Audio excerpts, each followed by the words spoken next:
Hi viewers, అందరికీ నమస్కారం. Welcome to Sravya's recipes. Hi అండి, ఇవాళ మన రెసిపీ బోడ కాకరకాయ తీపి కూర. అయితే ఈ రెసిపీ ఎలా చేయాలనేది చూద్దామా. మరి ఇక ప్రాసెస్ స్టార్ట్ చేద్దామా అండి. బాండి పెట్టుకుని ఆయిల్ పోసుకోండి. ఆయిల్ వేడెక్కాక 1 స్పూన్ తాలింపు గింజలు, ఎండుమిర్చి, కొంచెం కరివేపాకు వేసుకోండి. రోస్టెడ్ వచ్చేదాకా వేయించుకున్నామండి. ఉల్లిపాయలు కొంచెం వేగనిద్దామండి. ఉల్లిపాయలు ఒకసారి ఎట్లా కలుపుకొని ఇప్పుడు ఈ బోడ కాకరకాయలు ఇలా కట్ చేసుకోవాలండి. మొత్తం వేసేసుకున్నాం మనము. దీంట్లో కొంచెం పసుపు, కూరకు సరిపడా ఉప్పు వేసేసుకోండి. ఒకసారి మంచిగా కలుపుకొని మూత పెట్టి మగ్గనివ్వాలండి. ఇప్పుడు కలుపుకున్నాం కదా, ఇప్పుడు మూత పెట్టి మగ్గబెడదామండి. మొత్తం బాగా మగ్గిపోవాలండి. మగ్గిన తర్వాత ఉప్పు కారాలు వేసుకుందాం. బాగా మగ్గిపోయిందండి. ఇప్పుడు మనం కొంచెం కారం వేసుకుందాము.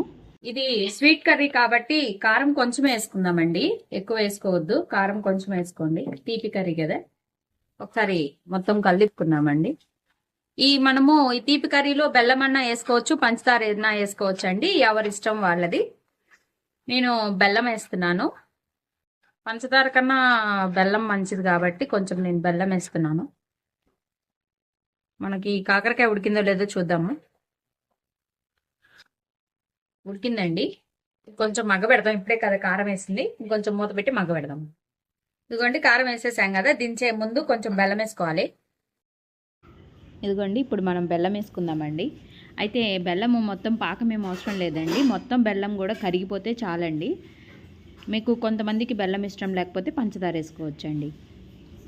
స్వీట్నెస్ చూసుకోండి, తీపి తీయగా ఉండాలండి. కర్రీ ఇది స్వీట్ కర్రీ కాబట్టి, అది ఇన్ కేస్ ఒకవేళ కర్రీ కనుక స్వీట్నెస్ లేకపోతే కంపల్సరీగా మీరు ఇంకొంచెం విడిగా దించిన తర్వాత కుదరదు కాబట్టి కొంచెం పంచదార వేసుకోండి.